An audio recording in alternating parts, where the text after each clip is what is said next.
இந்த பூஜை அறைக்கான சரியான வாஸ்து என்ன? இதுல 3 விஷயம் மத்தவங்க சொல்றதுக்கும் நானும் ரொம்ப நிறைய முரண்படுறேன். ம். பூஜை அறை அப்படிங்கறத ரொம்ப பெரிய விஷயமா நம்ம எடுத்து பேசுறோம். வாஸ்துல அந்த மாதிரி ஒரு இம்பார்ட்டன்ஸ் கிடையாது அதுக்கு. ஓகே. இது பூஜை நம்மளா அறைக்கு வாஸ்து இம்பார்ட்டன்ட் பூஜை கிடையாது. அறைக்கு வாஸ்து உண்டு, பூஜை அறைக்குன்னு ஒரு முக்கியத்துவம் உண்டு. ஆனா வாஸ்துல பூஜை அறைங்கிறது ஒரு பிரம்மாண்டமான விஷயமோ வீட்டோட ரொம்ப முக்கியமான அறையோ கிடையாது. ஓகே. அதை ஃபர்ஸ்ட் நம்ம புரிஞ்சுக்கணும். ம்.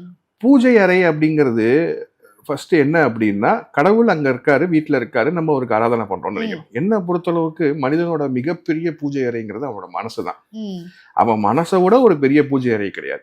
ஒருத்தங்க வீட்டுல பூஜை அறையே வைக்காம மானச ரூபமா மனசுக்குள்ள கடவுளை டெய்லியும் காலையிலையும் சாயங்காலையும் ஆராதனை பண்ணா அதை விட ஒரு பெரிய சக்தி அந்த வீட்டுல கிடைக்கவே கிடைக்காது. இதை ஃபர்ஸ்ட் புரிஞ்சுக்கணும். மனசுதான் உள்ளம் பெருங்கோயில் ஊனுடம்பு ஆலயம், ம். கள்ளர் பிரானுக்கு வாய் கோபுர வாசல். அப்போ மனசுதான் பெரிய ஆலயம். இந்த மனசுக்குள்ளதான் கடவுள் இருக்காரு, அதை நான் மனசார பூஜிக்கிறேன். அதுக்காக தான் நம்ம தியானம் பண்றது, ஜெபம் பண்றது, நமக்குள்ளேயே நம்ம அந்த கடவுளை வியாபிக்கிறோம். அப்போ சர்வ வியாபி நமக்குள்ளேயும் இருக்கான், நம்மள அவனை உள்ளுக்குள்ள பாக்குறோம். இதை ஃபர்ஸ்ட் புரிஞ்சுக்கணும். இதை புரிஞ்சுக்கிட்டாலே பூஜை ரூம் கொடுக்கக்கூடிய இவ்வளவு பெரிய இம்பார்ட்டன்ஸ் கொடுக்க மாட்டோம்.